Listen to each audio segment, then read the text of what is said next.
All right, so before we get started, future Brandon here. It's 2024 now. How y'all doing? I know I'm a little late, but I wanted to make sure that this video was good enough to my standards to hopefully get it out for you guys. I tried my best to cover everything that I could from each concert without dragging this video out for too long. So thank you guys so much for watching. Let's get the video started.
Hey, welcome to my studio.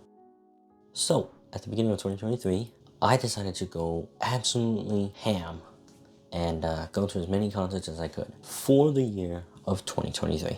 And now that 2023 is coming to a close, I just wanted to recap it all for you guys as kind of a mini project for me as well. So, everything's leveled. I'm sorry if I get anything wrong. Please let me know in the comments, but let's get to it.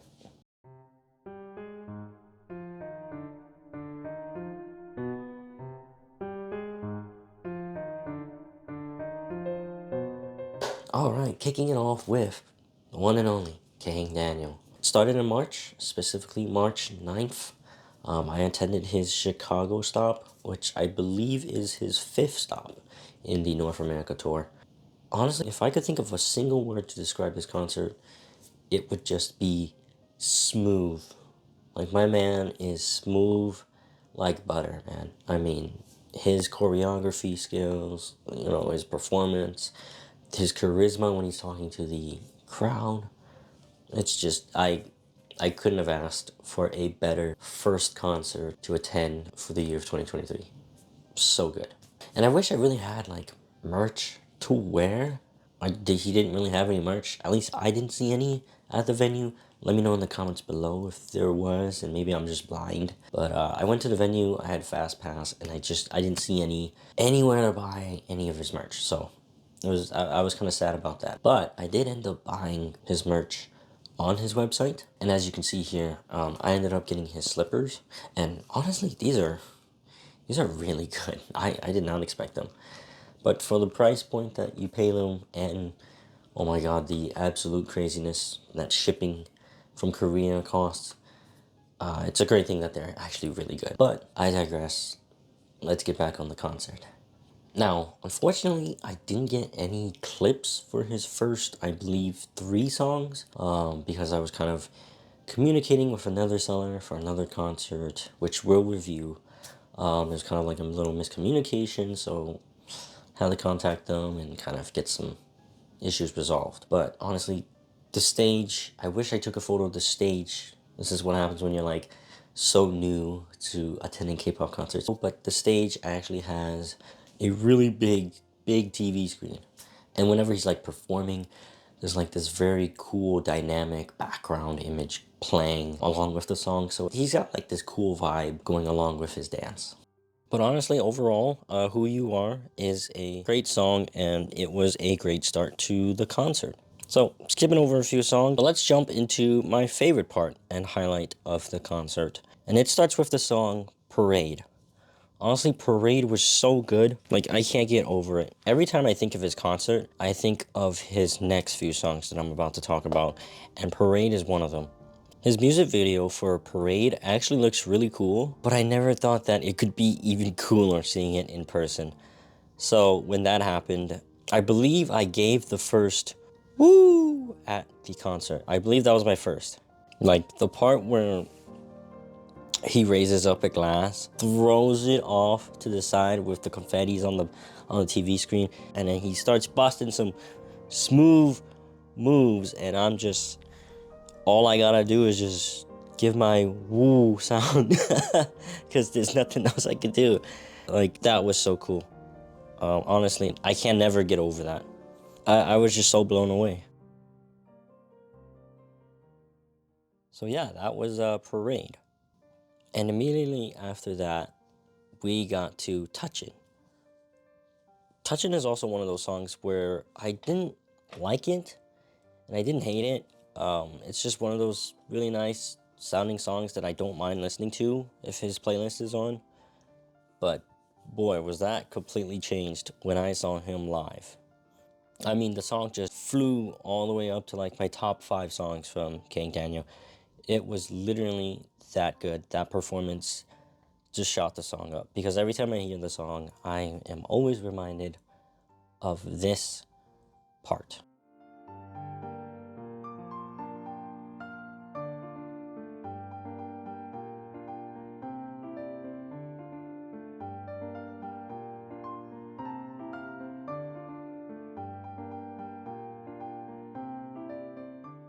And I would say another song that really shot up as well, and my favorites from King Daniel, is Nirvana, which is pretty much up next. Nirvana is also on that same category with Touchin', where I didn't really mind if it was on.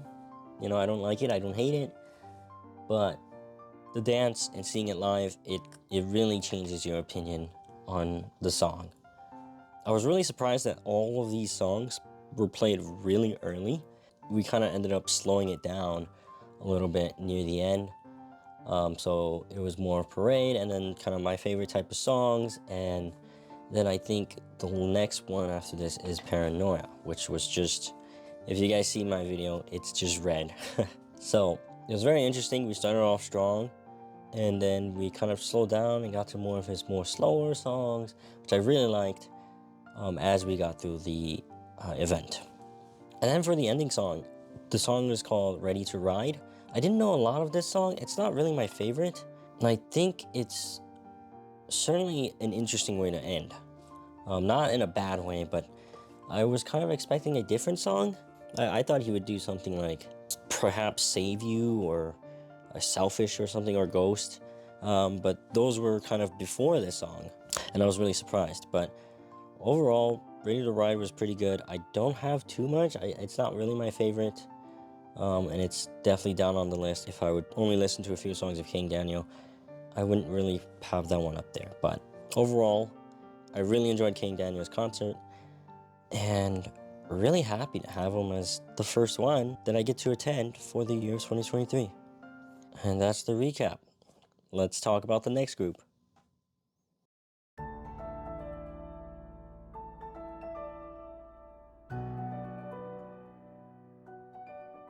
All right, Dreamcatcher.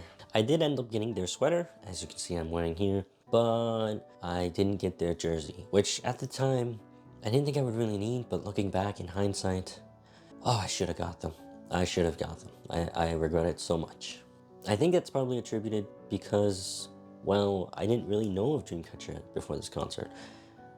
As you guys can tell, I am a complete noob to K-pop in general, and this entire year was just me learning about K-pop. So, this concert was such a big defining moment for me to get into them, because honestly, they've become one of my best, if not ultimate group to follow. It's so good. I love them. They're unique, and I just can't get enough of them. So I had the highest meet and greet package, which I believe was going around 180. I think it was like 179 plus tax, so about roughly 180 and 185, which, looking back, is so cheap considering how much VIP packages are going for now, and considering how much we get from that meet and greet package. So just within a span of a year, it seems like things got so much more expensive, especially meet and greets. But yeah, I had the meet and greet package, but turns out I didn't have a ticket. One of my buddies was supposed to buy me one, and I guess we got a little confused on who bought it, and I didn't have one. So had to get that resolved and get one. Thankfully, someone was selling a VIP one, which is like basically the front section of the entire venue. So if you're watching this video, big thanks to you. And if you guys are curious, if you didn't get the VIP package, all you get is kind of just this mini pouch, and in it you get this lanyard, which I will wear in a second, and you get a ticket with a random signature, and also a set of photo cards, which are unique to the tour alone. And aside from those, you also get two other things as well, which is the high touch, where you basically high five them in a line, and the group photo. And I won't show the group photo in respect to the other people that attended the meet and greet with me. But what I can say is that it was very nice, and I got to do a heart with Sua. But meet and greet aside, let's talk about the concert.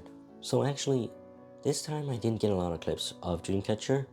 I know, naive of me, this is like my second concert. I can't believe I didn't choose to record. Thankfully though, my buddy that attended with me did record, so you'll be seeing his clips instead of mine. So huge props to my friend for recording. I really am grateful. And if you guys really like his clips and is a Dreamcatcher fan, make sure you follow his TikTok. So, King Daniel, in one word, was smooth. I think Dreamcatcher for me was literally just hype. And I say that because they have kind of that rock vibe. I don't listen to a lot of rock, but to me, that's kind of what they give in vibes. And honestly, I was all for it. So, as you guys can see from my buddy's clips, I'm roughly about 2 to 3 rows behind the barricade. Depends on the time of the concert and where I'm standing at that moment. But I was kind of bouncing in between row 2 and row 3. It was all GA, so everything shifts. Although I was kind of close to the barricade, I didn't get much fan interactions. In fact, I didn't get any at all. And I think roughly if you're like 3 or 4 rows back, they can't even see you, depending on the lighting. So maybe that's also why. It might be an excuse, but I will take it. Anyways, let's actually talk about the set list now. So this concert's first song is Chase Me. And it makes sense, starting off with the first song as your debut song. Gosh, hearing it live with the guitars was absolutely insane. Such a banger. And I don't really have anything else to say for Chase Me other than that is such a great choice to have it as the first song. And after Chase Me, I'm going to be skipping over a few, but let me know if you guys want me to do something concise next time, maybe for the next concert of Dreamcatcher, and I can see what I can do. But aside from that, jumping over a few songs, next up, actually a really big highlight for me is Scream. I really love Scream. I heard it the first time and I absolutely fell in love with the song. And I loved it at the concert. I mean, as you can see in the video, the girls were very energetic in their dance, and I think it just made the song even more better. And another part I really liked was Guyon's part, where she had the mask. I thought that was pretty cool. And then it transitions to Dami's part, and she just goes off when she raps, and I loved it. And another highlight for me at the concert was when they decided to slow things down a bit. And that's when they decided to sing Polaris, which is honestly one of my favorite ballads from them. I loved all of their voices in the song, and I think it was perfect to have it in the middle here, just to kind of help us transition into the second half of the concert. And like, there's one part specifically where Jiu was controlling the crowd and the light sticks with her hand. I found it hilarious and I loved it.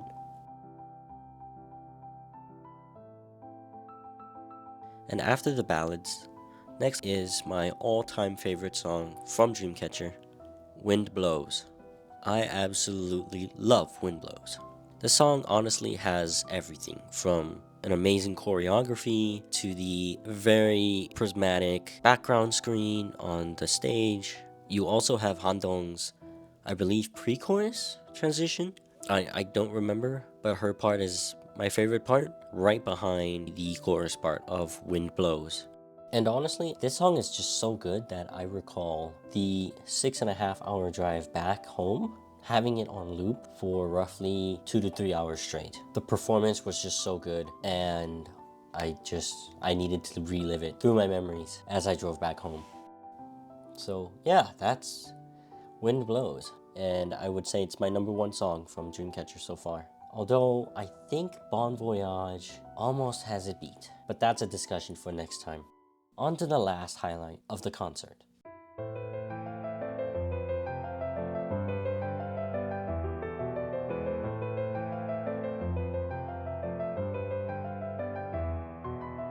So, last highlight of the concert is, of course, Reason. Reason is just so good, but I was very surprised that it was even played this late into the concert. You know, with the concert name bearing the same name as this song, I thought it might have been like near the beginning, but I was wrong. And I am actually glad that it came last because, as an encore song, the concert was unforgettable.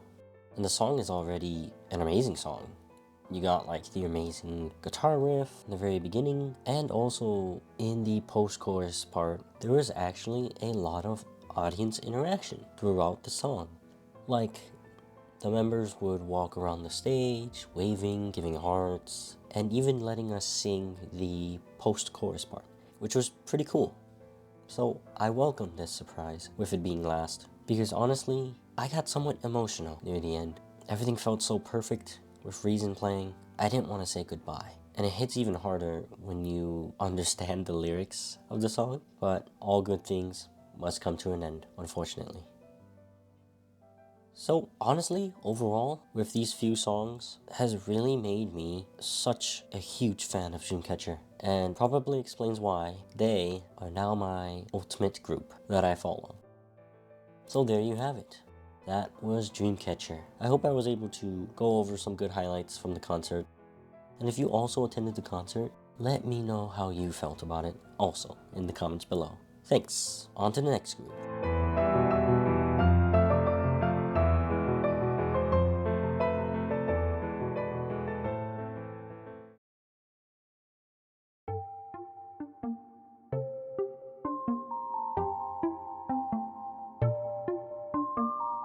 Next up is Pixie. So this was my first K-pop concert I went for in the state of Minnesota. I ended up going solo for this one, and it actually turned out a lot better than I expected. So I mostly knew of Pixie through their ballad type songs, but there's no way I could miss out on them since they had a stop here in Minnesota. And from the concert, one of the things that I really liked that Leo Presents did was the merchandising. As you can see here, I have the everything ticket, so I was able to get checked in pretty darn early. And after checking in, you were then directed to the merchandising table. Now, I wish I took a photo of the merchandising, but thankfully, Leo Presents post their merch on Instagram and Twitter. Yes, I still call it Twitter. But it was nice to see the affordable pricing for t-shirts and sweatshirts this time around. But I think the one thing that really caught me off guard was that the light stick was super affordable. Like $25 for a light stick? That's amazing. And yeah, someone at the concert did end up dropping their light stick, but it withstood the fall. So $25 for a light stick that lasts longer than an iPhone 15 and you're supporting your idols? I'll take it. Now granted, it's nothing very special of a light stick. You have kind of very basic colors and a logo in the middle here for your artist, but that's pretty much it. But hey, for these underrated groups, I think this is perfect. So for their merchandising, I did end up getting an Everything Plus Everything merch ticket. Basically, it was just a bundle of the Everything ticket now and a ticket that's retired called the Everything merch ticket. And the Everything merch ticket just basically guarantees that you get one of every single item from the merchandising table. And as you guys saw in the photo, I did end up getting like notebooks from them. So here's Dajong, there's Ninji, there's Dia, and my bias Sua, and last but not least, Lola. And I did end up getting a stringed bag with their logo on it. It might look a little worn because I have used it after the concert a little bit, but it's really good for the price you get it for. And they did have like a deal where if you get a lot of merch, I believe if you spent like $50 or something, you get like a tote bag, and this is what the tote bag looks like. And I also got their trading cards, which I haven't taken out, but honestly, it looks so good, I don't want to open it at all. So one issue that I did have at the concert, at the merchandising table, was that they didn't have a specific shirt size that I wanted, or even the nice Pixie teddy bear. So they ended up having to ship it to me instead. But aside from like inventory issues, there wasn't that many problems, and everything else went pretty smoothly. And then after the merchandising, they then pretty much moved us along into the concert area where we got prepped and lined up for, I believe it was group photo, fan signing, and sound check. And as you guys recall, the number on my wristband basically tells me what spot I am in line for like the fan signing, the group photo, and for the sound check. Now, looking back though, I wish I did get like an album or poster signed. I didn't this time. The staff recommended that you did get something. Thankfully, someone in line did give us fan-made slogans, and as you guys can see here, this is my fan-made slogan that got signed. And then after all that, we did the group photo, and then we got right to the sound check. So what I really like about the sound check is that you are allowed to actually take photos and record. I know with a lot of other concerts, that kind of privilege isn't allowed, and I think it's based on the group's management company. And thankfully this time around, Leo Presents, and I believe also the management company, gave the A-OK for us to take videos and photos. Now let's talk about the concert.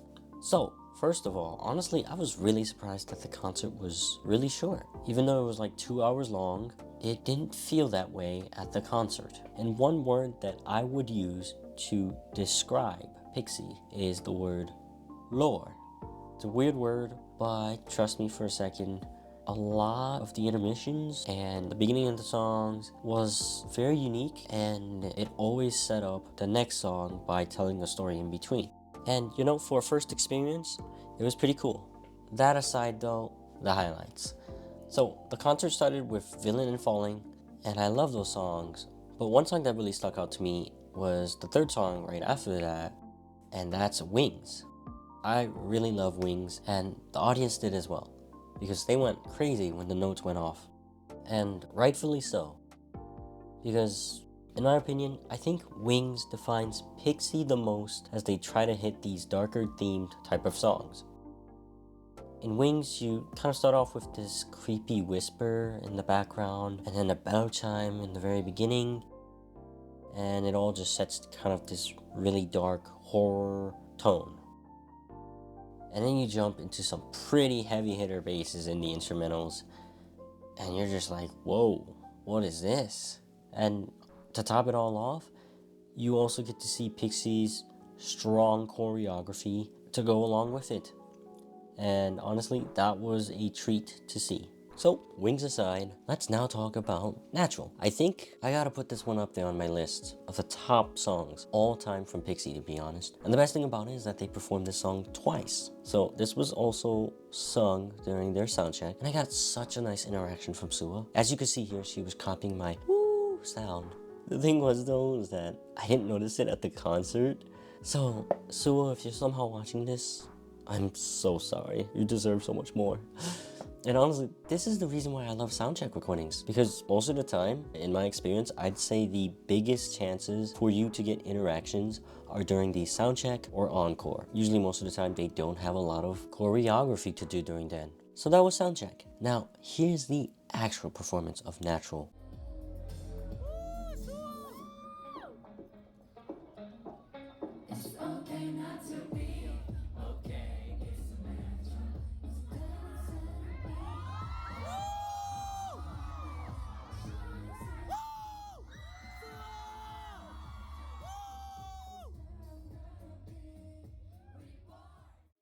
Yeah, starting off with Lola and Sua popping off. Like, holy crap, Sua. Nearly killing me out here at the concert with that maneuver. And, you know, this entire concert was super enjoyable as a Sua bias because she was the one to also do the cover for the stop. I believe it's different for each stop. I haven't seen other clips for Pixie as well, but I believe it is very different. So, lucky me. And then for the encore, which we get their seasonal release called Trick or Treat. Honestly, guys, it was such a treat, pun intended, that they were able to even tour and make a stop in Minnesota. Usually there's a stop within like Illinois, and then we're just like a flyby state, but not here. And I really appreciate that, and will forever hold them in my heart for K-pop groups. So that was the concert of Pixie and their setlist. After the concert, we were then able to do the post-concert benefits. Honestly, the best thing about every Leo Presents K-pop concert by far. It was a little bit chaotic during the selfie event, but considering it was their first time doing this, I gotta give Leo Presents some leeway. So, there you have it. That was Pixie. Overall, I really enjoyed Pixie's performance here in St. Paul, and I really hope that they will get more popular soon. The girls are amazing in their music videos and even more fantastic live. So if they ever come by again, please don't sleep on them. Give them a shot. You'll be blown away. Plus, hopefully they have a full comeback and they can go on tour again soon, because I'd love to see them here again in Minnesota. So, that aside, on to the next group.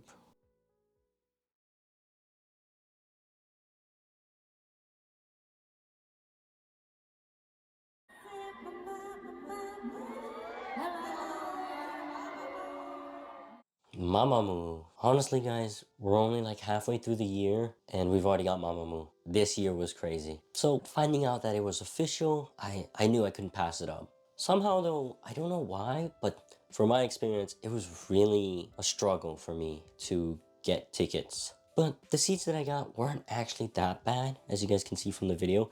In fact, it was actually perfect, so I can't expect any interactions, but definitely the best view for recording, I would say. So before we hop into the concert, let's just gloss over the merchandising. There's not a lot this time. Unfortunately, I only got platinum tickets, so I didn't get any check-in. And apparently there was like a meet and greet, in which I didn't find out until after the concert, sadly. There's so many third-party companies that dish out these meet and greets that it took me forever to find them. If you guys want a guide on that, I can see what I can do. Let me know in the comments below. But that aside, basically what that means is I don't get a good chance at getting a lot of merchandise. I ended up just getting their sweater, which, if I'm gonna be honest, the money that I spent is honestly not too bad on this sweater. I really like the sweater. It's really minimal. Like, it's mostly just black, and then you have your Mamamoo here, and then your dates on the back of the shirt, and that's pretty much it. And I love wearing this shirt. But yeah, that's merchandising. I didn't get much, just a sweatshirt. Let's get to the concert. So, of course, they opened their song with Hana Du Se Oi, or also known as 123 Oi. I find it to be a pretty nice opening song. Like, you get some funky instrumentals mixed with Mamamoo's amazing vocals, and it really gets you pumped up for what is about to come. It's a very nice baseline from what to expect from Mamamoo, I'd say. Now, with the baseline established, they then immediately perform Mr. MMO. So now we're going all the way back to literally the first official debut track from Mamamoo. I never thought I would get to hear it live, but I did. And of course, so much better live than in the video. Because for me, the song really encapsulates all that makes Mamamoo. You have the amazing harmonization, their vocals, and their amazing choreography, and it all just comes together to blow you away at the concert. And the crowd loved it as well. Moving along, another part that really stuck out to me from the setlist is both the songs Aya and Egotistic. Reason being, those two songs get the so-called concert remake version, and I believe it was during one of the VCRs, but they would talk about performing either a remixed version or the original. I think a good portion of them agreed that they preferred the remix. And hearing that put me at ease, I'm not gonna lie, because I don't really listen to the previously mentioned songs as often as their other tracks, but I can go back and re-listen to the concert remix versions all the time. Also, shout out to the backup dancers as well, because they absolutely killed it, not only throughout the concert, but to me, more so in the beginning of Aya as well. And also, Mumu's had so much energy at this concert, and I think we had it stored up just for Hip. Because right when the usual opening notes started playing, the entire venue went crazy.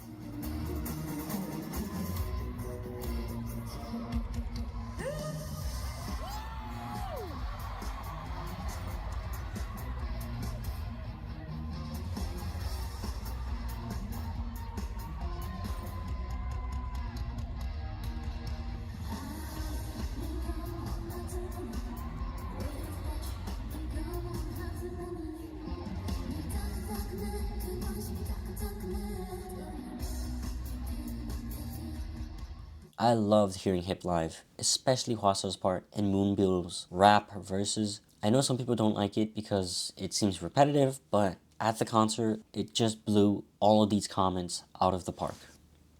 After Hip, we had some funny VCRs played, a performance of Taller Than You, and also a Mubang wave.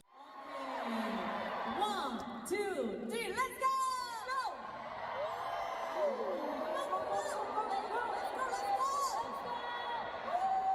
Wow.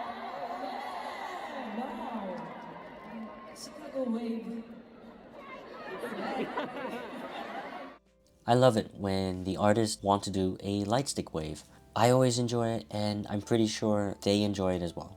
But let's get on to what is my all-time favorite part of the concert, and that is the solos. So in the beginning, they played some small clips of their other songs, and then all of a sudden, it begins with Wheein's solo called Watercolor. I was so surprised when I saw the blue outfit, and then the big screen came on, and under the white hat was Solar. Now, I usually don't listen to Watercolor as much compared to Wheein's other song, like Make Me Happy. But, you know, for the first solo cover, I think one word that pops into my head is the word natural. This might be a hot take, but let me explain why.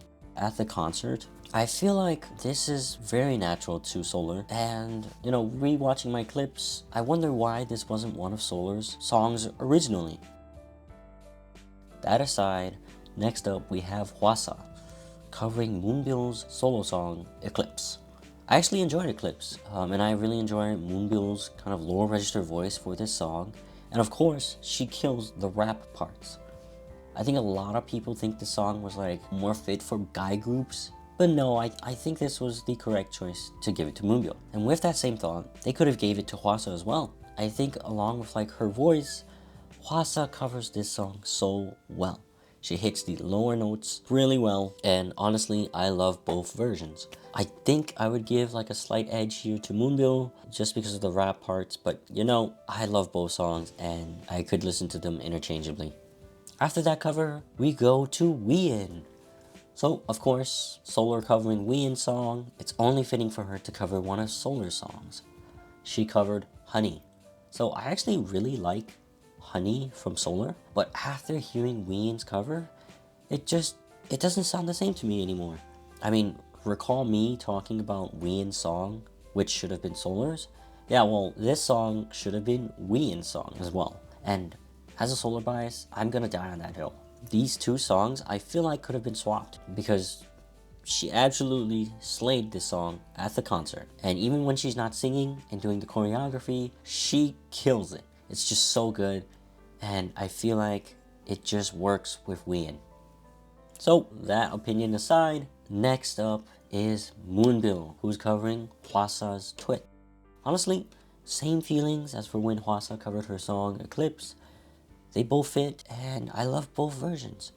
I believe that in the movie for the concert, Moonbill said that she felt embarrassed being in the outfit that Hwasa had, but man, she still killed that performance. Both songs are also interchangeable for me, and I enjoy listening to both. Now, with the solo member covers done, the group gets back together on stage to finish off covering the last few solo songs.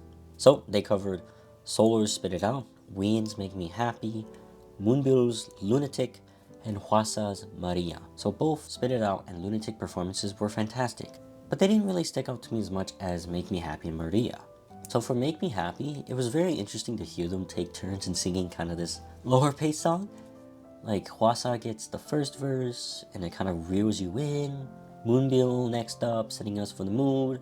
Solar taking us for that smooth ride in the chorus. And then it goes right back to Wheein, where she finishes up the post-chorus. And then you're reminded of why this song is her solo song, and it's so good.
So that was Make Me Happy. Finally, the ending of the highest part of the concert, in my opinion, we get to Maria.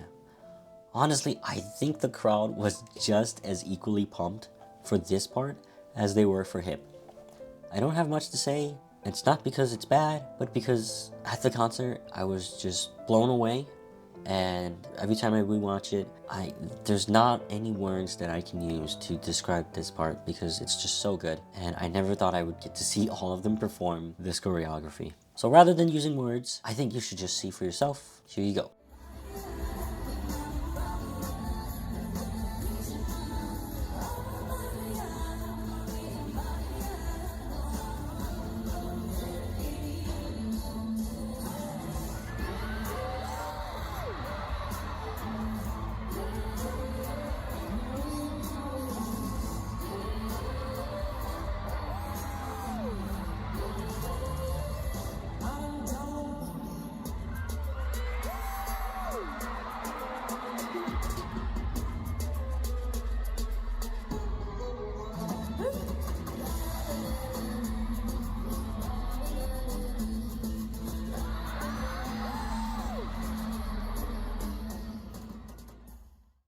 Alright, so there you have it. That was Mamamoo's concert in Chicago. What did you guys think?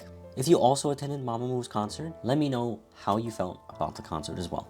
I'd love to hear about it in the comments below. So, on to the next concert.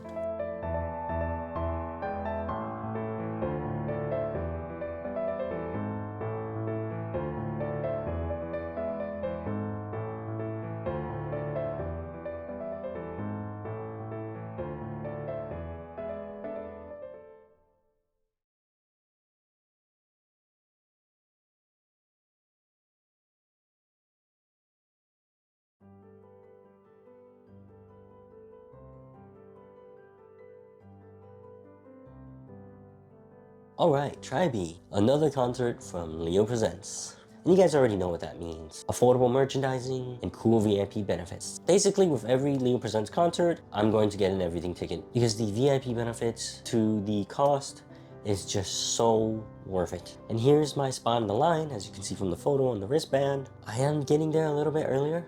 It's not much, but hey, it's progress. So quickly, let's talk about merchandising. Out of everything you can see in this photo, I only ended up getting a t-shirt. I did get the posters, some trading cards, and 2 versions of the light sticks. And I also got the tote bag. Looking back, I wish I got the plushies though. Now merch aside, let's talk about the pre-concert benefits. So you guys already know what's gonna go down. First, the fan sign. So for the fan sign, I learned from my mistakes from Pixie, and I actually got something signed this time. Ta-da! I actually got the poster signed. I'm really digging this signed poster. It looks really good. And of course, after the fan sign, we had the group photo and then the sound check. Thankfully for sound check, we get to record this time as well. So pre-concert benefits aside, let's talk about the concert. So in the beginning, they start out with Loca and Doom Doom Ta. I loved their energy in Doom Doom Ta. They danced like there was no tomorrow. And you know, this song wasn't my go-to song to listen to for Tribe, but you know, after attending the concert, I really enjoy it now. And I think it's mostly attributed to because of their energetic choreography for this song that changed my mind. And then after that, they went on to perform Loro, which I absolutely love. So I honestly prefer Lobo over Loro. However, both songs are just so good. I didn't mind either one being performed. Plus, I got to hear Kelly and Songsun's amazing vocals live for the pre-chorus parts. And that's my most favorite part of the entire song. Tribe did not disappoint in choreography as well for Loro.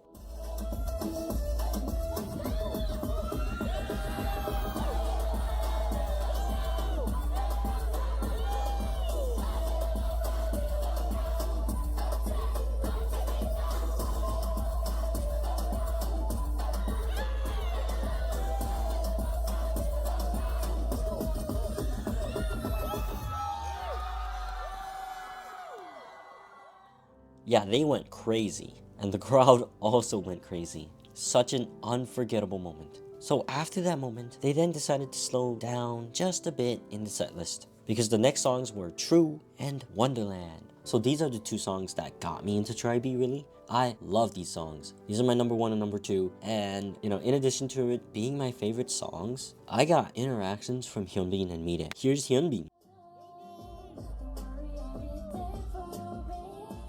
And you might call me delusional for this one, but I'm pretty sure this is a Mide interaction as well.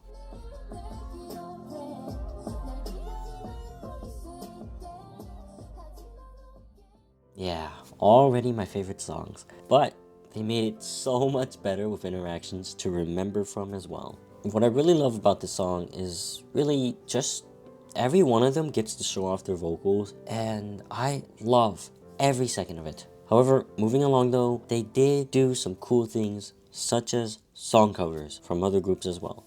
If I recall correctly, I think it was some songs from like Monster X, and Hypen, and BTS. I might be missing a few more, but those are the ones that I can recall. And then after that, they went on to perform Witch, Rubadum, and Would You Run. And you know, when you're having fun, the concert goes by so fast. At this point, I think we're about halfway through the Tribe concert, and as you can see, they have just as much energy as back in the beginning. And if you're not a believer, don't worry, they performed In the Air also. And in that one, the crowd was asked to jump with the girls during a specific part of the song, which I think might be the chorus. Yeah, that was pretty fun. And then after that, they wanted to perform Kiss, We Are Young, and of course Stay Together. I am a sucker for their lighthearted songs. So, of course, Stay Together is such a big highlight and is an amazing encore song for me. They went around and went grabbing phones and were like taking selfie videos and all that. And sadly, I didn't get my phone grabbed. Super jealous to the people in the front row. But that's it for Tribe, really. They were an amazing group to see live. And, you know, they danced like the world was ending tomorrow and that this was their last concert. So I really appreciate that and I loved it. I really hope they come back to the States again with Leo Presents, and hopefully I can attend more of their concerts next time. On to the next group.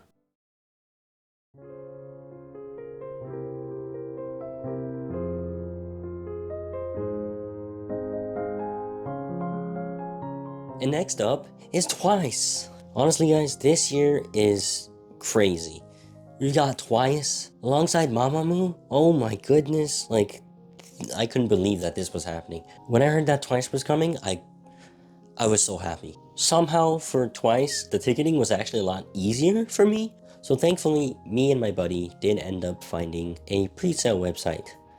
If you guys want to know about that more, let me know in the comments and hopefully I can try and make a guide to that. But that aside, I did end up getting signed up for that pre-sale and was lucky enough to get emailed and text messaged a code to get pre-sale tickets. So for day one, I did get pit, and thankfully with those pit tickets, I actually did get VIP benefits. So you get this kind of this mini bag when you check in outside the venue for VIP. It was a really long line, so it was kind of refreshing that you get something with it as you wait in line. And in it, you basically get like this like banner or slogan. And then you get like this mini notebook diary thing, a welcomed gift. And then you get like these, I believe are like clip-ons to like Crocs, which is very interesting. I don't wear Crocs, but I have a buddy who did go with me and he puts them on his, and honestly, they're really nice. And then you get like it's like a note, it's like a card holder or something. And last but not least, my favorite gift of them all, the lanyard. As you guys can see here, you get all the girls, and it says VIP. And then you also get the backside here, which says Twice, 5th World Tour, ready to be, North America, VIP. My favorite. So the concert itself was amazing, but honestly, I think it was a little disorganized because of staff, which was kind of unfortunate. I was really enjoying Pit, and it was honestly really cool seeing the girls kind of up close as they kind of walk from the main stage to kind of the outside one, and in between they would do like interactions and they would pose for photos. So that was really cool being in Pit. Kind of last minute, but we decided to go for day 2. We were on the 2nd floor, but thankfully our entire section was basically empty. So now that you guys know where I'm sitting, let's actually talk about day 2. Oh my gosh, and right before we jump into the concert, I almost forgot to talk about the candy bong. Honestly, I really dig the candy bong. It looks super cool. I love the kind of split color. I think this is honestly one of the best light sticks I ever got out of 2023, alongside probably like the Idol one. So finally, all that aside, let's actually get to the concert now. So, of course, they start off the concert with Semi Free, and they actually ended up performing the English version, which I found was a little surprising, but I welcome it. Another part that was pretty cool was when the cameraman was walking in like the middle at the beginning, and they were like ripping off ribbons to show the members as they begin the choreography. That was pretty cool. So that's how they started off the concert. Moving on to the next highlight for Act 1, I really loved the solos part. So the ones performing the solos for this act consisted of Dayeon, Chi, Sana, Momo, and Mina. Let's just quickly gloss over each one. Of course, Dayeon, she had a whole piano performance, and it was really nice. I really enjoyed it, and it was a nice small change of pace. And then next up you have Chi. So she did the cover of Charlie Puth's Done For Me, and oh my gosh, mostly what I can recall is just her dancing on the middle platform, like pretty much the walkway, and that was cool seeing it like change levels as she was on top of it, especially on the 2nd floor. So yeah, that was pretty cool from Sui. And then of course, next up is Sana. Oh my god. She absolutely killed it, and I'm so glad that they did decide to be more creative. This was my first Twice concert, and you know, you really get to see their creative choices in their dance and performances. So, of course, Sana was out there to steal everybody's hearts because she performed so darn good. And up next is Momo. And one thing that really struck out to me is the really strong choreography from Momo. And of course, you can't talk about Momo solo without this part, her pole dancing. It was amazing seeing it from Pit and then seeing it on 2nd floor. Like, it really hits different. And you know, I really enjoyed it because in the talk she mentioned that she wanted to do it for a while now, and of course with them allowed to be more creative, she really popped off. And then last but not least for this act is Mina. Holy crap, guys, this act was insane, and it's crazy to think that this was still all in the first act. So, of course, you guys have probably already seen the highlights, but Mina was just out here slaying. Of course, she did the cover of Ariana Grande's song, and you know, I really like her version. I think her voice really fits it, and of course, she killed it in the choreography. So that was Act 1. But moving on to Act 2, I was really happy that they performed Feel Special. You know, the intro was amazing because they didn't just do a performance of Feel Special, they did it with a live band. Yeah, that made the song so different. And, you know, Gio's kind of mini solo near the end of the song was breathtaking. You make me feel special.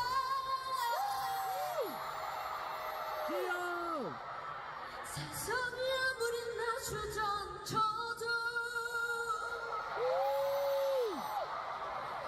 그리고 아픈 말들은 날지 너도 네가 있어 Oh, and then they ended the song with a bang.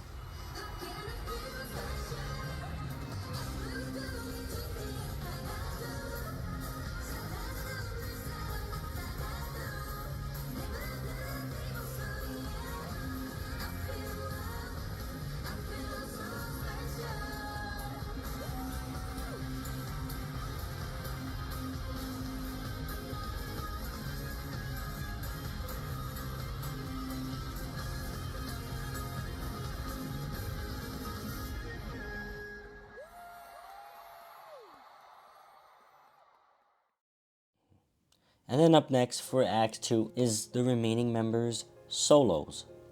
This one consisted of Chaeyoung, Gio, Jonghyun, and Nayeon. So with Chaeyoung, she had her guitar solo, and you know, just rewatching my videos, it's amazing how talented she is, and I'm glad that she is a part of Twice. And of course, her little plushie bear with her on stage was so cute. And then next up, we have Gio. So this one, I don't have too much to say.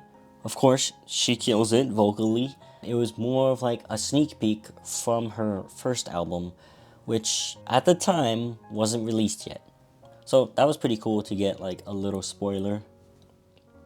And then after Gio was Jonghyun. In this second act of the concert, I really liked Jonghyun's solo. You know, I think she really popped off in this one, and I couldn't help after the concert but spam Juice for the next few days because of her. It didn't sound the same though because it wasn't Jonghyun, and you know, it's missing the iconic Jonghyun flute solo.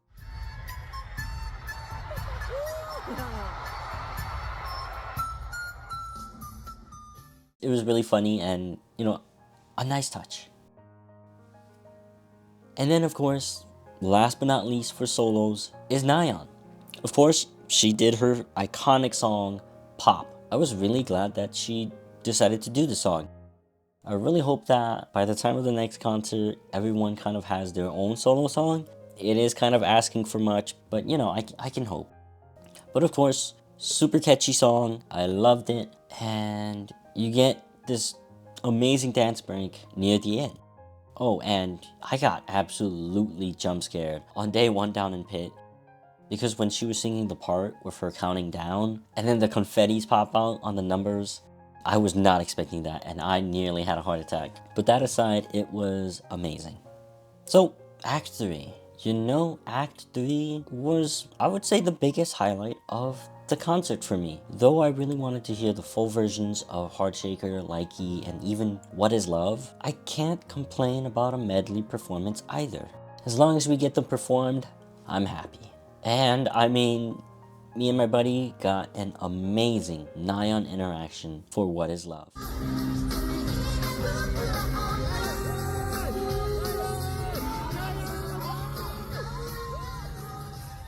Yeah, we fanboyed like crazy. So, breezing through, there was a lot from Twice. Here's Act 4. Now, I love Act 4 so much. To be honest, I got really teary-eyed when the song When We Were Kids started playing. It's such a good song, super catchy, and seeing their kid photos pop up on the big screen. In the moment, I felt so blessed to be alive at the moment to see Twice live. It's almost like I don't know if it's an existential crisis or something at that moment, but I just felt so in the moment, and I nearly started to bawl my eyes out. So that was When We Were Kids. Super amazing. And then next up is Crazy Stupid Love. Holy moly, guys and girls. The fourth act for Twice for both days was absolutely breathtaking. When I first heard this song, I was instantly a fan of it. It was a banger for me, and I loved the chorus part of the song. And hearing it live at the venue, with the echoes of the speakers, it's such a different experience, and it really elevated how I felt about the song. And I also find it funny and ironic, because this song is, from the lyrics, kind of like a breakup song. But, you know, for both days that I went to see them live, I just fell in love with Twice all over again whenever the song was playing. Like, sadly, it's at the end of the concert, but everything in this moment, you had the confettis coming down, the concert's near its end, everything just felt so magical in the moment when the song was playing. Furthermore, what made it even better is the interactions we got. Oh my goodness. For day one, I'm still so jealous of my friend, even to this day, because he got a sauna interaction. Here's the clip.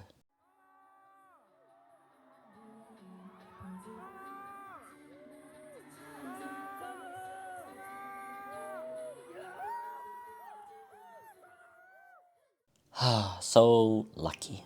And then for day two, we got a Dion interaction. So my clip for this part was super scuffed because I was just so happy that she even noticed us up in second floor.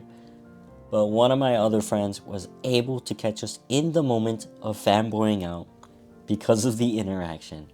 So here's that clip.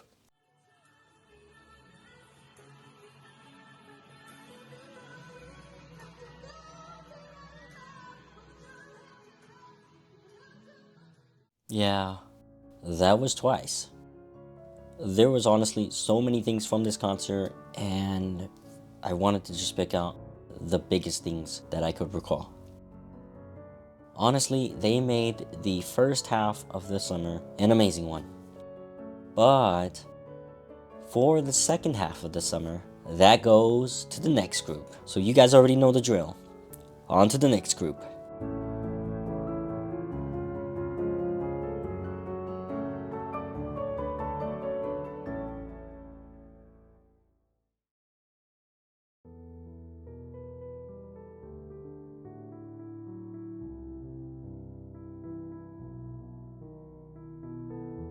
And next up is Idol. I was actually super glad that we got pre-sale tickets. So me and my buddy ended up finding the pre-sale website pretty early on after the announcement of the concert. And honestly, without pre-sale, I don't know if I would have got Pit at all for Idol. So of course, with Pit, you get VIP benefits. And what's the benefits? Let me show you. So, of course, you get this really cool signed poster, which I hope the light isn't reflecting too hard, but really cool signed poster. And also at the concert, the ink was relatively fresh from their autographs, so that means they had just signed it. Also, you get this really cool lanyard, which has all of them on there, and then the concert dates on the back, plus this cool lanyard sleeve here that just says, I am Freedy, which is basically the name of the concert. And it also states the VIP tier that you got on the lanyard. So I got Ultimate Neverland VIP. And two last things that you also get, you get this kind of a notebook here, and of course you get some photo cards. Super cool. I love that they're holding the light stick. Really nice. Speaking of light stick, let's get to merchandising. So I did get their shirt here. It has the G here, obviously, for their name, and then on the back it says Queen Card. I wish I could show you guys, but it says Queen Card. And then I also got the light stick, which honestly I think Twice and Idol both have the best looking light sticks so far from what I have. So that was merchandising and VIP benefits. Let's get to the concert. Alright, they started the concert off with Dum Dee Dum Dee. I don't have much to say. It's not really my favorite song, and I don't hate it. But what I thought was really cool was that they had like the middle stage kind of go up to reveal the members. That was pretty cool. I'm really digging like the huge screen in the back and the animation that they choose for each of the songs. It's honestly really cool. And as you guys can see, thankfully I'm in the center, so everything looks pretty good. Dum Dee Dum Dee, though not being my favorite, is honestly a really nice song to start off with. So opening song aside, one highlight from the first act is of course Allergy. I love the energetic pop, punk rock instrumentals, and hearing it along with Idol's vocals was a treat to my ears. The chorus is just so catchy, and the instrumentals is just the cherry on top.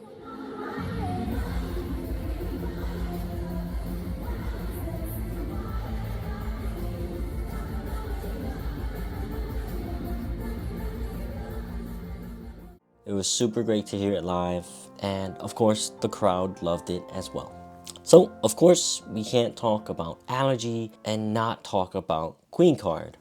Honestly, y'all, nothing else but just a bop. Seriously, everyone in Pit was just jumping up and down and singing along to the song because it is such a banger.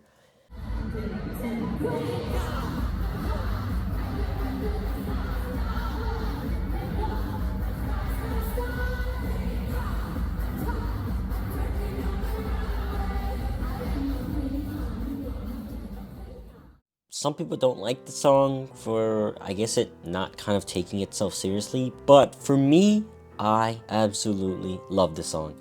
And at the concert, it was perfect. Like, the chorus and the pre-chorus is just an unforgettable moment. So on to the next part of the concert, we get into the solos. Honestly, I really dig that, members are kind of getting their own solos for these concerts now. Like, we got this for Mamamoo and of course Twice as well. You really get to see the creativity of each member. So that aside, let's gloss over the solos. First up was Miyeon. I was super happy that she was singing it live. You got such a catchy and memorable lyrics, and of course, she looked absolutely gorgeous in the outfit and ate this solo part up. The best part was when she asked the crowd to sing along with her on the catchy post-chorus part of the song. I loved it. Check it out.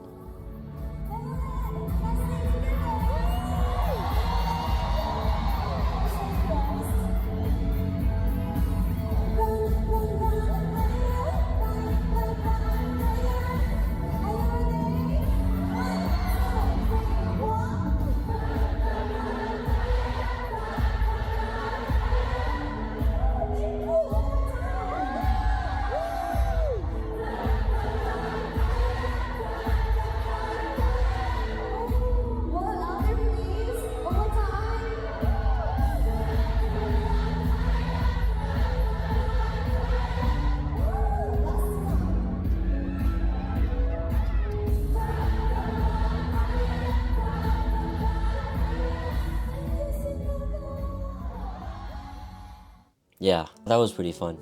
And next up, after Miyeon, is Minnie.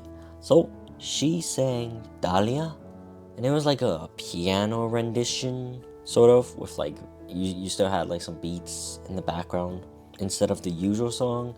But I kind of need this on YouTube or Spotify because, man, I love this version. But for the moment, I can at least cope with my YouTube video recording at least. But that aside, it was amazing. And can we just talk about Minnie's high note? Holy moly.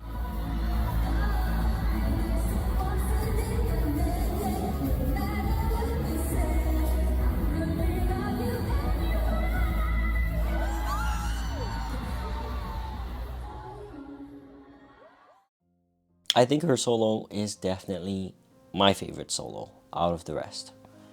She just did so well, and oh my gosh, blew me away with that high note. And then next up is Soyeon. It was really cool to see that, she started off with like a standing mic performance, and then it goes dark for a few seconds, and boom, she's out now with backup dancers and performing choreo. She's so freaking talented. Now, after Soyeon is of course Shuhwa. So of course, Pit we went off and chanted her name when it came up to be her turn, and man, she did not disappoint. She popped off in this cover.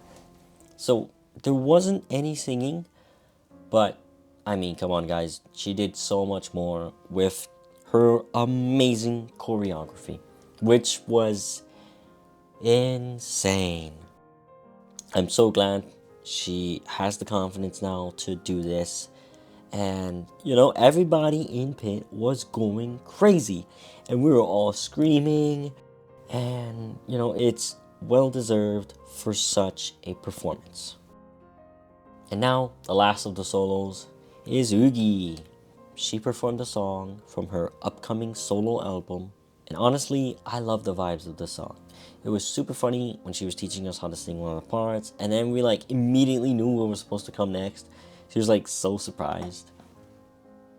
But that aside, look, I really dig this song, and Oogie's voice is just the cherry on top of the ice cream. It's just so good. And I really did not expect it, but Oogie hitting the moonwalk on stage, damn, I want to see it live again next time, because that was pretty darn cool. But that aside, that was the solos of the Idol concert. Overall though, Idol was just an amazing concert experience, and they took over my entire second half of the summer for me. I couldn't help but have them constantly replayed for a while, and I'm super glad to have them as part of my 2023 K-pop concerts. So, what did y'all think? Hopefully, I did some decent highlights of the concert, trying my best to keep it in bite-sized pieces. And, don't forget to let me know about how you felt about the concert down below in the comments. On to the next group.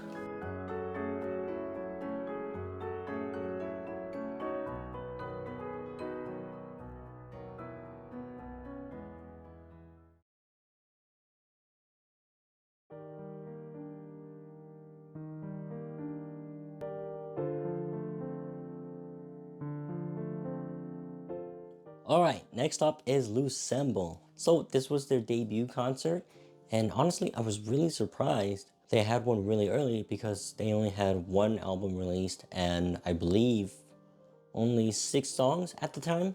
So I was curious as to how they would fill in between for the concert. Well, they did an amazing job filling in the time in between with things such as VCRs, personal talks during intermissions, and even dance covers.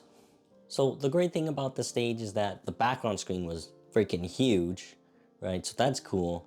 And also, the stage was super low. So if you were front row, you were able to see everything. You're not getting blocked by any speakers or lights in front of your view on the stage. So that aside, let's quickly gloss over merchandising.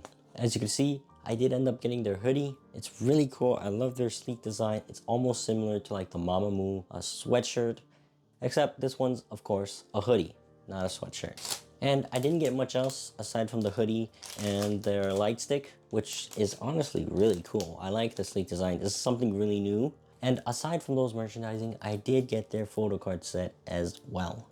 So even though I didn't get a lot officially, there was a lot of freebies to give out. And as you guys can see from the photo, that was all of my haul from the concert itself. It was crazy. And also, I did end up getting pretty cool wristbands. So the person who gave it to me, thank you so much. I loved them. But merch aside, let's talk about the concert. So they opened up the concert with Real World. I really enjoyed the song's rap choruses and R&B moments. It's such a nice start to the concert. And then they went on to perform one of my favorites from their album, Strawberry Soda. I really like the summer vibes that the song gives, and hearing it live was a pleasure to my ears. Then, after those 2 songs, they went on to have a talking session.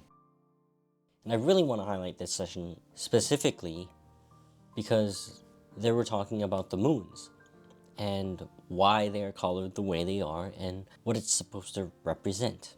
If I remember correctly, Pink Moon stands for their debut album, which was representative of them going on a journey in kind of a search for new friends. The Green Moon stood for their title song, Sensitive, and, stands for trusting your intuition, finding your own meaning, and to follow your own road. The Gray Moon stands for the songs Real World and Strawberry Soda, which in its own way stands for the girls' own journeys. And then the Brown Moon stands for the song Hiccup, which they talked about like the hiccup dance in the choreography. And then they talked about the Orange Moon next, which stands for my two other favorite songs from the album, Utopia and Coloring. And last but not least, the Yellow Moon, which stands for Day by Day. Yeah, I really enjoyed this talk because it's something new where you can understand the meaning of the songs before they're performed live at the concert, which completely changed how I felt about each song in the album for the better. And then after that session, they continued on with the concert and performed Sensitive.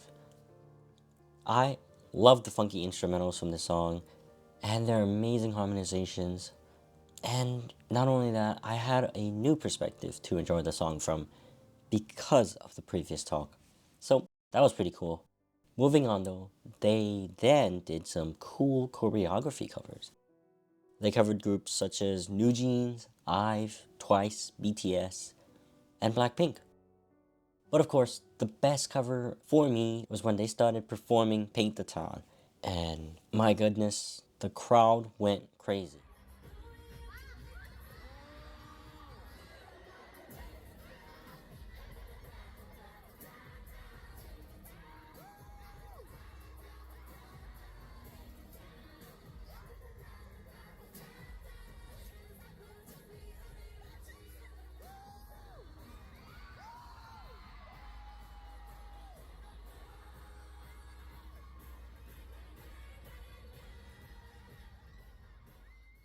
So that was Lucemble, an amazing debut concert, and I'm very hopeful for their success in the near future.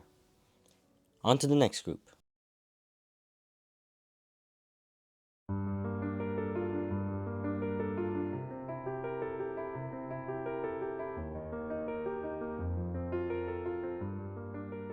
Alright, STAYC girls, it's going down. Next up is STAYC. Oh my goodness, what an amazing experience.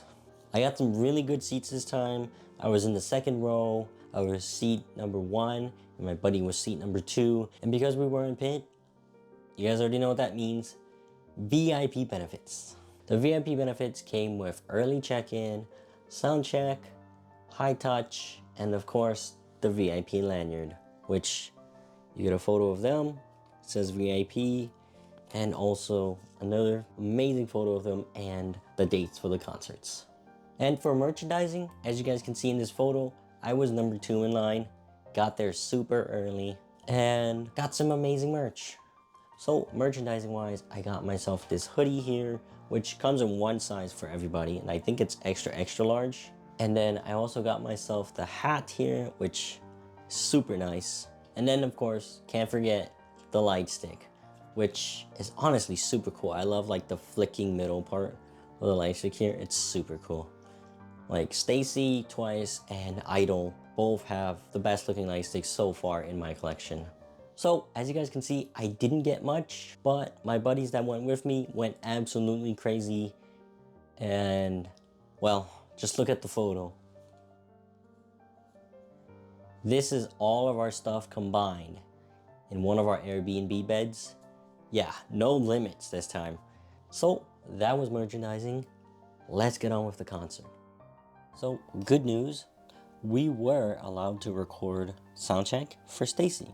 And honestly, I'm really glad that we were, because look at this ISA interaction.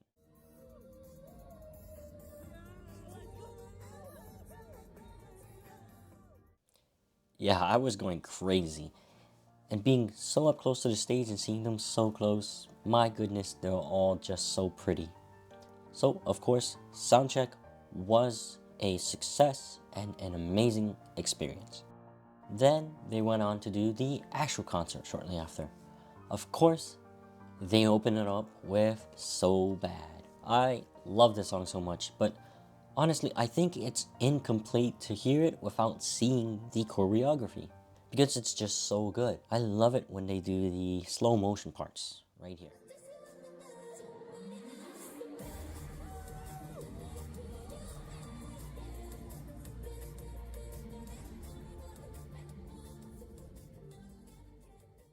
And, at the concert, there's just a lot of things going on all at once that you just have to kind of pick one thing to focus on.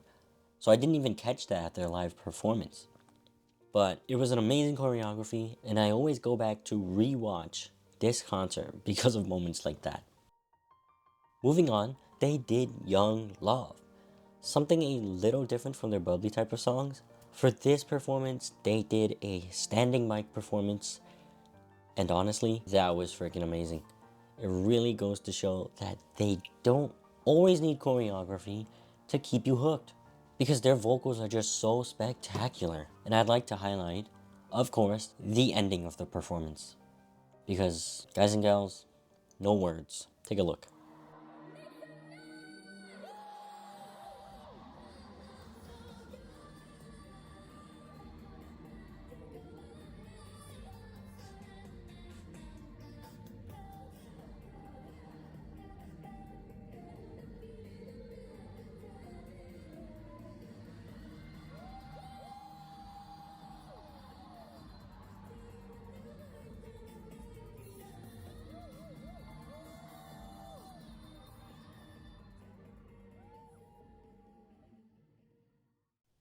Yeah, after that, we then slowed things down and go right into Complex. Another great song where we get to witness their amazing vocals. I love this song's instrumentals and the laid back nature of the song. You can't help but move with the groove.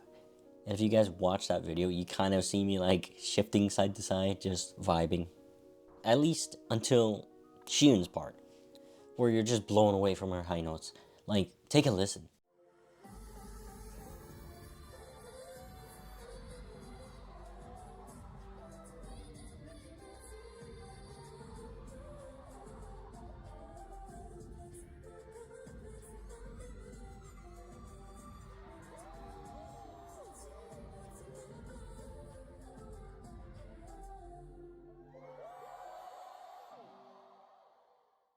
Yeah, breathtaking. And then next up, we get back to the bubbly vibe and get Teddy Bear and Stereotype. Of course, Stereotype, it's gotta stick out to me. My number one title track from STAYC. The melodies over like the soft, smooth instrumentals, it's just so nice and catchy. And one big highlight, of course, is Isa's solo part, where basically everyone in Pit was all working together to try and cheer as loud as possible for Isa's part. Take a look.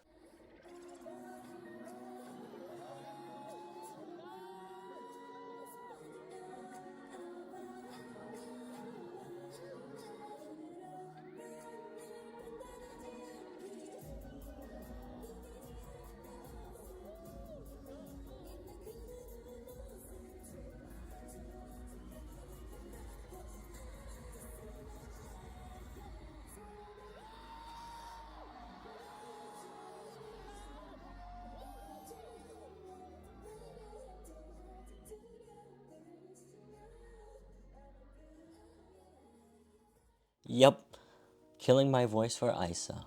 Super worth it. And then after that, they did Not Like You and Love. I really enjoyed Love. This wasn't a big choreography heavy song, and you guys already know what that means. Lots of interactions, such as this.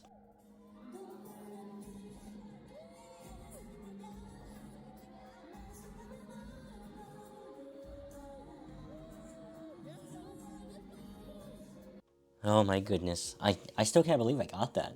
Straight on interaction from Seiryun. I already love this song, no pun intended, and as always, and interaction makes it even better. Besides, who doesn't love this part of the song as well?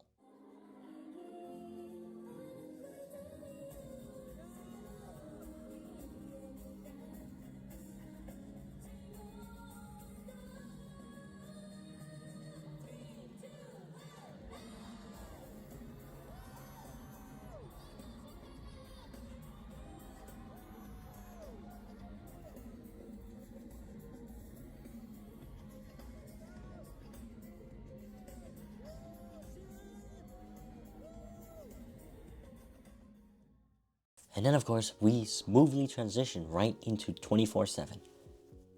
What's crazy is not even 30 seconds into the song, and there's already an interaction.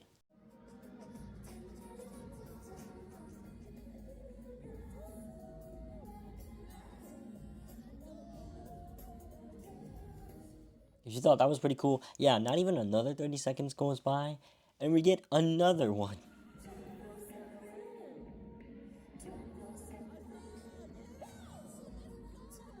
I sound like a broken record at this point, but honestly, it really makes that experience so much better. After 24/7 though, let's quickly highlight the cover though. So they covered Miley Cyrus's song Party in the USA. It was fantastic. And hearing it from their vocals is just so damn good.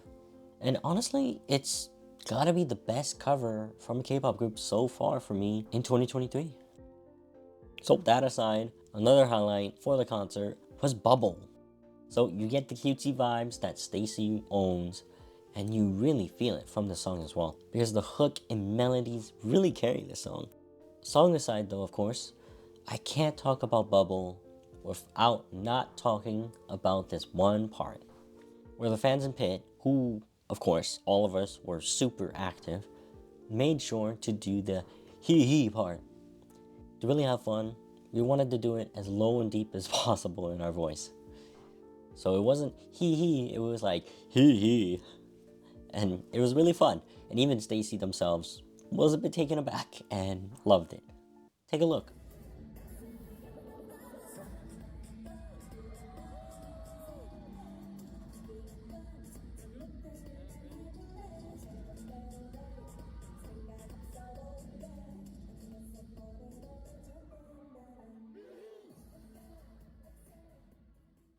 And finally, the last highlight for me from STAYC's concert is, of course, ASAP. Did you know that ASAP was said about 13 times in the song? Yeah, I know that now because of Shein. But that fact aside though, the song is a total bop. Some people might find it somewhat repetitive, but hearing it at the concert, all I wanted was that the chorus parts replayed over and over because it's just so good performed live. And also, you get an epic dance break with the guitar going off in the background.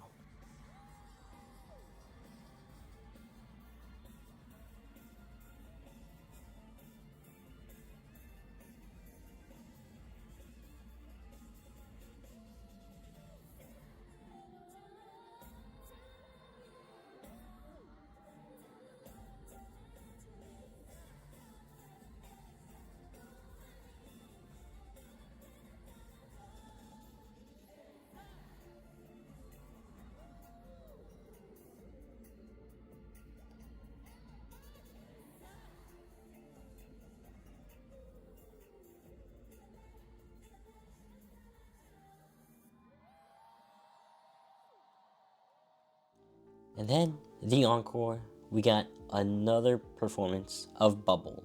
Not much else to say as it's similar to the last Bubble performance. They did come out and grab phones, which was really cool. And you know, I'm really glad to have been part of their first tour in Chicago. If you guys were also a part of that, let me know how you felt about it in the comments below. Thanks. On to the next group.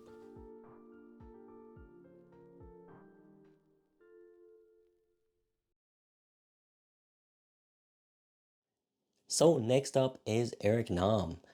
Yeah, I'm counting Eric Nam as part of the K-pop. I mean, he literally sings songs in Korean as well, so of course, he's got to go in the K-pop concerts. So this one's going to be a really short one. Overall, I really enjoyed the concert, But unfortunately, I didn't record most of the concert because I was just trying to enjoy. And looking back, I kind of regret not doing that, but at the same time, what can you do? What's really cool is that he had like an opening performer before he came on. It's not something you usually see in like a K-pop concert, and I really liked the charisma of that guy that came on. I don't remember his name. Actually, scratch that. I just checked the poster. Jamie Miller was the one that popped up for the Minneapolis stop. Really cool guy. Loved his charisma, and his music was amazing. But of course, this is Eric Nam we're talking about. You know, what I really can recall from the concert most of the time is just how much of a comedian Eric Nam is. I mean, seriously. If he wasn't a singer, I think he would probably be a stand up comedian. I wouldn't be surprised. I mean, really, he kept us laughing and smiling throughout the entire concert just from talking alone. It was really great. Now, I did record like 3 things. So let's kind of talk about that. Thankfully, I was able to record the song Echo and then also the encore. So, of course, Echo was really nice. I didn't know the song existed until a few weeks before his concert date. And, you know, I really enjoyed it though. At the concert, I had no idea he was going to up the ante and go crazy in performance because, well, I'll just let you watch.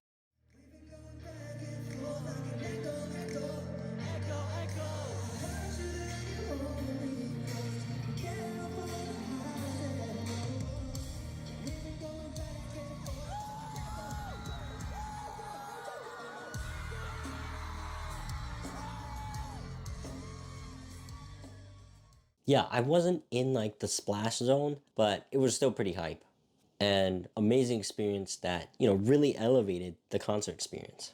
But surprisingly, that's not the best moment for me at his concert. As you guys know how the year started, I didn't even throw hands up there and get hearts at all. I was too shy to do that. But look at this moment right here.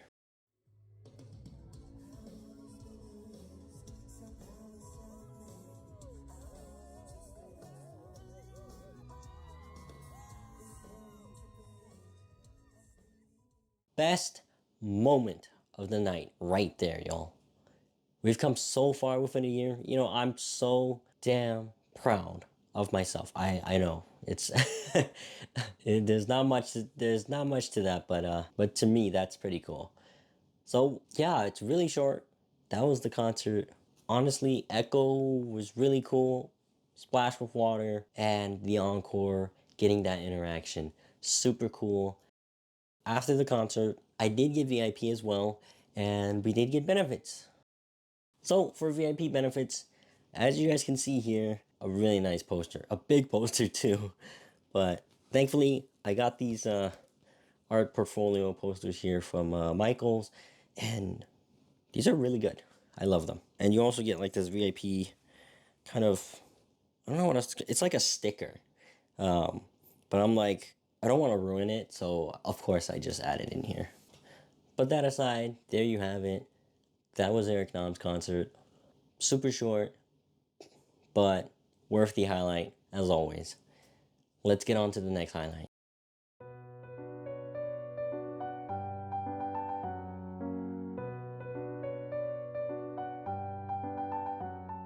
So next up is Everglow.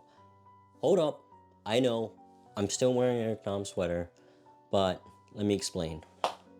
So without getting too much into details, my pre-concert kind of experience was horrible. And that's not because of the girls, it was because of the staff.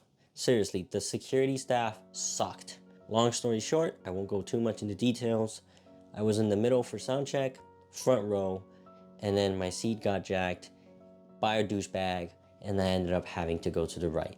As you guys can see from the photo, this is where I was for sound check, and this is where I was after sound check for the rest of the show. All staff had to do was just verify the tickets, as you guys can see there.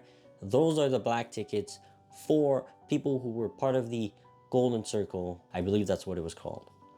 But no, the dude who jacked my seat didn't have that, and staff was just useless. And, well, trying to get that resolved with staff costed me the sweater that I could have on right now. So, yeah, that was merchandising.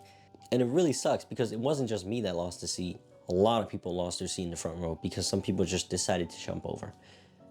So you have some grumpy people before even the start of the concert, and that's unfair to the girls. And of course, for the girls' sake, we weren't here to start a ruckus or a fight, so we had to just pick new seats.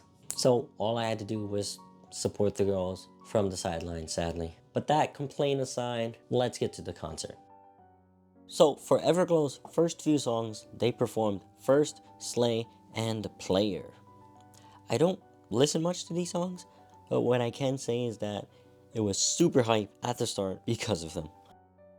You know, to me, who knows absolutely nothing about Everglow, I gotta say, their B-side tracks have really stuck out to me a lot.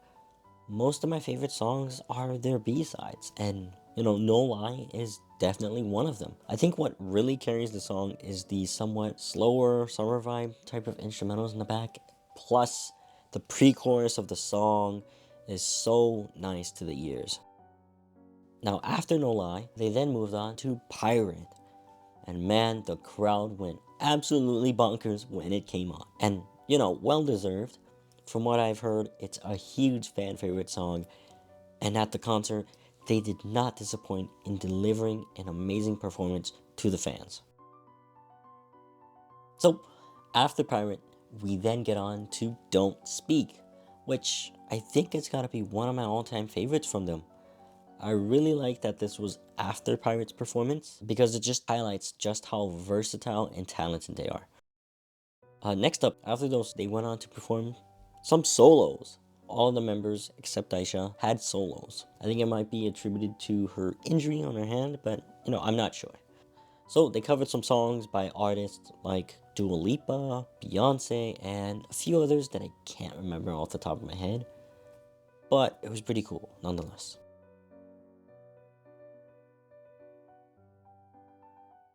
Finally, the last highlight of the concert for me was Back Together. I love this slower paced ballad. It strikes a nice balance between its soothing melodies and strong rap parts. The members, while singing the song, did get a little emotional, and that also got me a little sad too, even seeing them, you know. And at this concert, unfortunately, not a lot of seats were sold, which is heartbreaking. And I hope that they can find an actual decent contractor, like Leo Presents, that can find better fitting venues for the girls. But nonetheless, the girls obviously did their best with their performance for us fans. And for me, that's more than enough. So that was my highlight from Everglow. Let me know how y'all felt about it too if you went to see them. Aisha was very proactive and really gave our side a lot of love. We also got some interactions with Mia, Iren, and EU as well. Also, they all looked so pretty. But whoever was Iren's hairstylist on the tour, they need a raise. But that aside, thanks.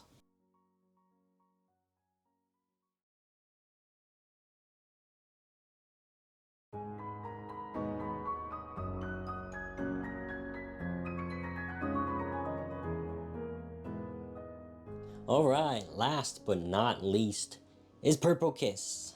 Another concert from Leo Presents again. To be honest, guys, Leo Presents has been doing it right. Because not only do you get smaller groups to get recognition, but you as a fan get cool as fuck benefits as well. So I was able to get the everything ticket for the 2 stops that I went for Purple Kiss, which was in Illinois and Minnesota.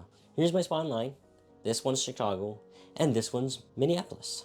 So, as you guys know by now, pre-concert benefits include sound check, group photo, and fan signing. And as for merchandising, let's look at the poster. As you can see from this poster, I got their light stick, posters, 2 signed albums, and a tote bag. So that aside, let's review our last 2 concerts.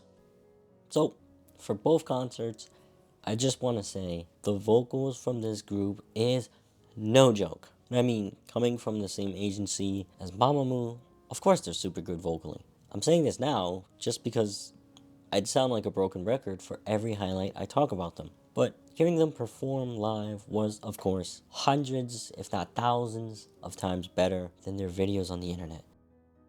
So they kicked off the concert with Nerdy and Pretty Psycho.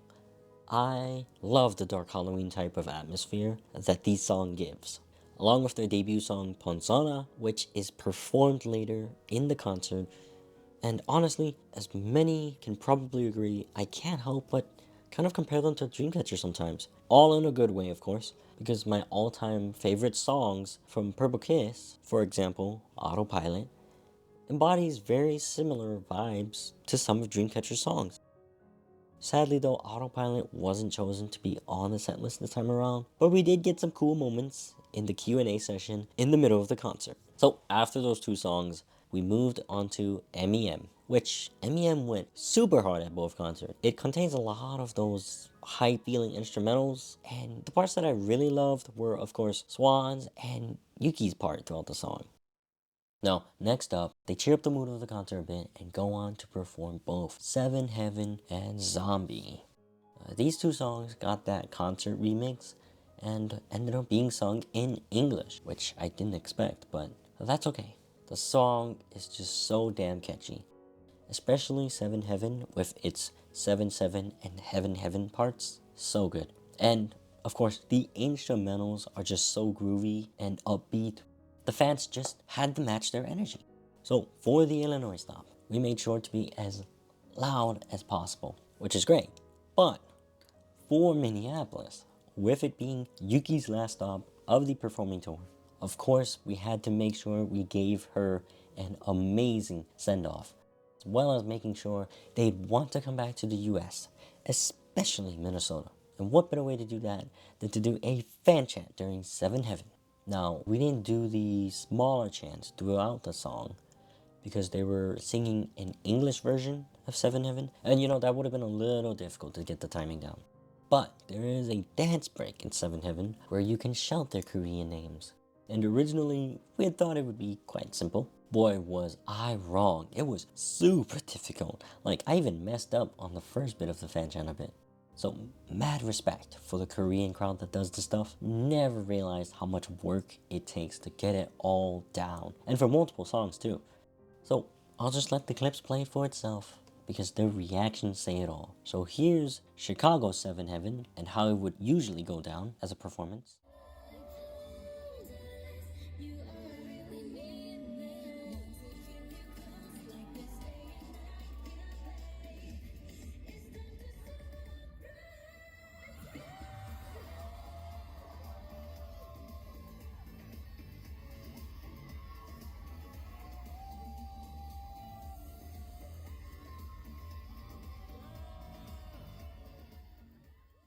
And then here's, of course, Minneapolis.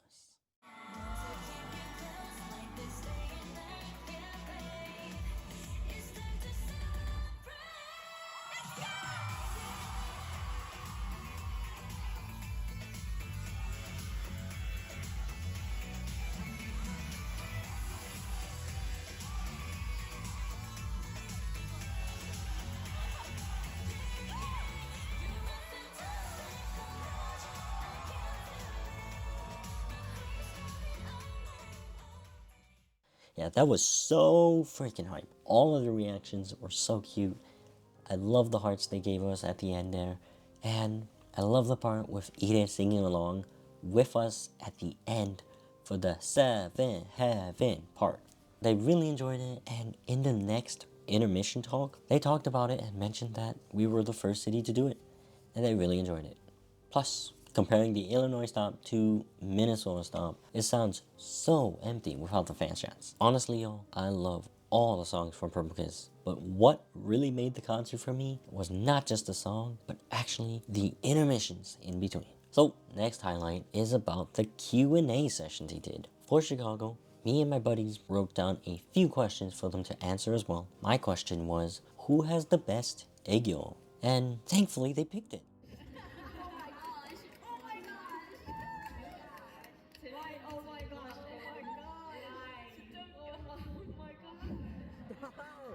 I don't want to read this, but I have to. Yeah,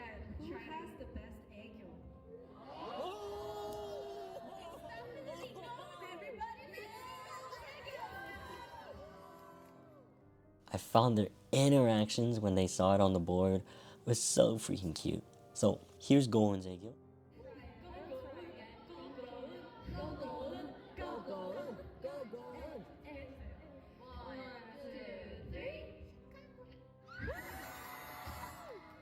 And here's the group's entire pizza, Egyo.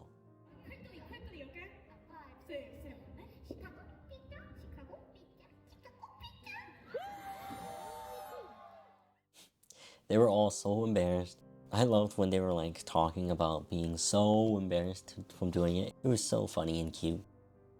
Now finally, moving on, the last highlight of this video goes to My Heart Skip a Beat. I mean, not even 5 seconds in and it's already hype because of SWAT.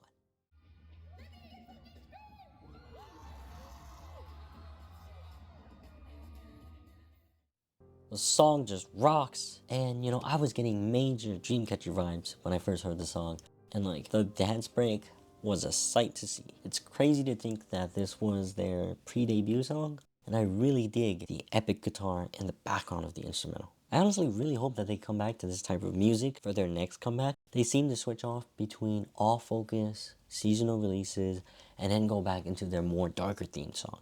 So because of that, I'll be here happily waiting until then. And for you guys, thank you all so much for watching this recap. Really, I really mean it. If you also attended a Purple Kiss concert, let me know how you felt about it in the comments down below too. Thanks. All right. So, my goodness, I'm so glad if you guys are still watching this part, you guys have stuck through like all of my talking for, I believe, about an hour at this point. And as you guys can see, I started out as a complete noob to the K-pop industry. And as time went on, I wouldn't say I'm like a pro, but there were just more and more things that I started to notice and learning about how to kind of elevate my concert experience as well. And I'm glad that since you're watching this part, I was able to tell you all about it as well. Honestly, guys, starting out as a noob and at the end of 2023, I would say that my ultimate groups have to be Dreamcatcher, Purple Kiss, and STAYC. Those three were just amazing, and I love every single moment of them at the concert. I would follow them for as long as they're a group. This entire section is just a thank you if you are watching this through. It really means a lot to me, and this entire project is just kind of a mini thing for me. Though I work a full-time job, so I know I'm super late, but I appreciate you guys really watching this video, and I hope to be on time for 2024 next time. So yeah, that's a real goal for me now. So I wish you all health and wealth, and that you eat well until the next time we meet again. Thank you so much. Peace.